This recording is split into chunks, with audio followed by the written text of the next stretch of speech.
Imaginez un futur où l'être humain ne lutte plus pour survivre, mais pour devenir une version améliorée de lui-même. C'est exactement la vision que développe Yuval Noah Harari dans Homo Deus. Selon lui, l'humanité a presque vaincu la famine, les épidémies et la guerre à grande échelle. La prochaine étape, dépasser nos limites biologiques. Harari explique que notre objectif n'est plus de vivre, mais de vivre éternellement, de devenir plus intelligent, plus fort, presque divin. Mais derrière ce rêve se cache une question fondamentale: jusqu'où sommes-nous prêts à aller pour contrôler notre destinée? Ce livre ne parle pas simplement de technologie, il évoque une transformation profonde de l'identité humaine. Serons-nous encore humains lorsque nos décisions seront guidées par des algorithmes?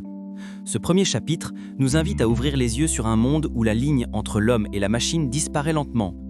Et si, en cherchant à devenir Dieu, nous perdions ce qui nous rend humains?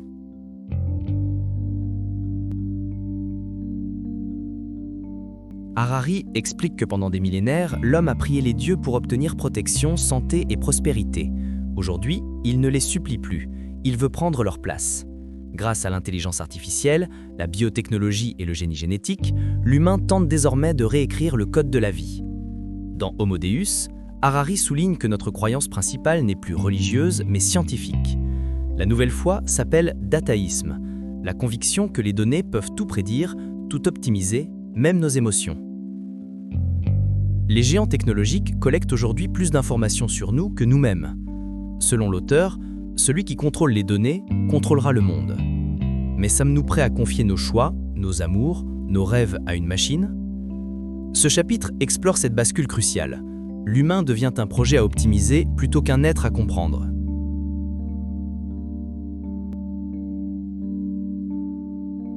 Dans Homo Deus, Harari décrit un monde où notre cerveau devient un laboratoire et notre corps un chantier d'amélioration. Ce n'est plus la sélection naturelle qui décidera de notre évolution, mais l'ingénierie scientifique. Imaginez des humains capables de vivre 150 ans, de ne plus ressentir la douleur, de mémoriser comme un ordinateur. Tentant, n'est-ce pas?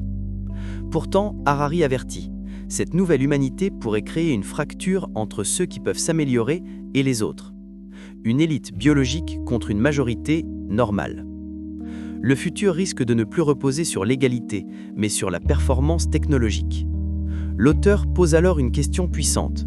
Si la valeur humaine se mesure par l'efficacité, que deviendront ceux qui ne peuvent suivre? Ce chapitre nous confronte à notre fascination pour la puissance et nous rappelle que la perfection pourrait avoir un prix, notre diversité.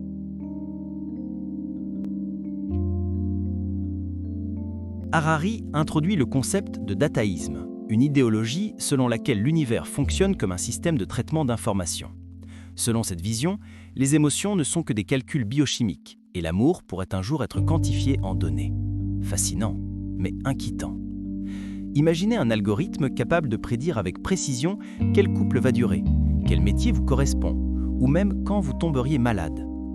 L'auteur affirme que les décisions humaines pourraient devenir obsolètes si les données se montrent plus efficaces.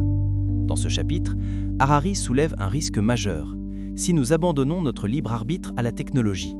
Notre rôle dans la société pourrait se réduire à celui de simple consommateur de recommandations.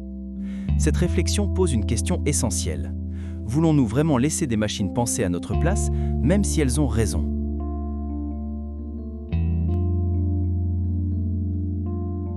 Homo Deus nous invite à revoir notre rapport à la mort. Pendant longtemps, elle était perçue comme une fatalité. Aujourd'hui, les scientifiques la considèrent comme un problème technique à résoudre. Harari explique que les géants de la technologie investissent des milliards pour prolonger la vie humaine, voire atteindre l'immortalité.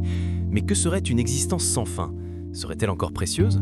L'auteur rappelle que nos choix, nos passions, notre urgence à vivre prennent sens parce que le temps est limité. Si la mort disparaît, disparaîtra aussi notre motivation à créer, aimer, accomplir. Ce chapitre questionne profondément notre rapport au temps. Voulons-nous vivre éternellement ou intensément? Parce qu'au fond, peut-être que la beauté de la vie réside justement dans sa fragilité.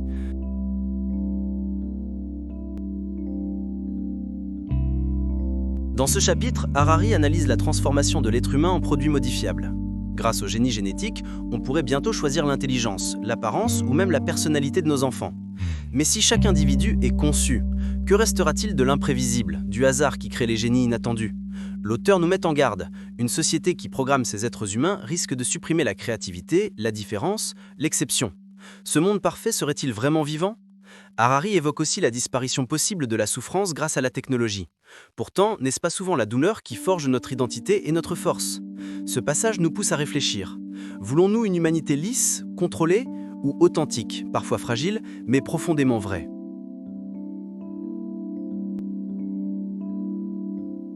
Homo Deus souligne que nos valeurs actuelles, liberté, égalité, individualisme, sont menacées par l'essor des algorithmes.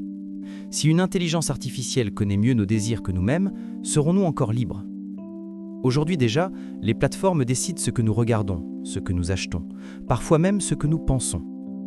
Harari affirme que le pouvoir quitte progressivement l'esprit humain pour entrer dans la sphère numérique. Ceux qui contrôlent la technologie contrôleront aussi la société, les émotions, l'opinion publique.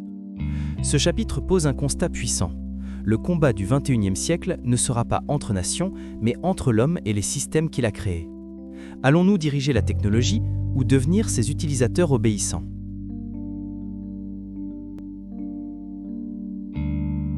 À travers le livre, Harari explore le paradoxe humain. Nous n'avons jamais été aussi puissants et pourtant jamais aussi vulnérables.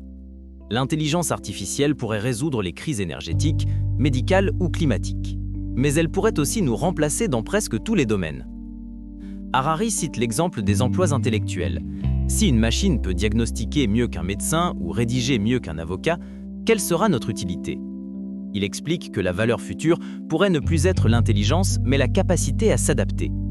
La vraie question devient alors, que restera-t-il de l'humain lorsque tout sera optimisable?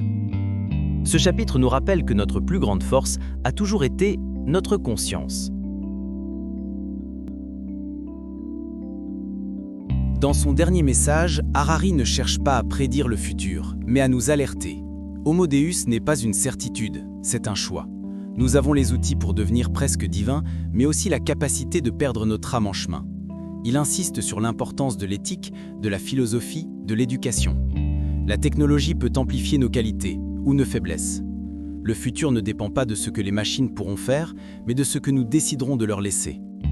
Ce livre nous invite à reprendre le contrôle de notre destin et à faire un choix fondamental. Voulons-nous simplement vivre plus longtemps ou vivre mieux, en restant profondément humains? La réponse appartient à chacun d'entre nous.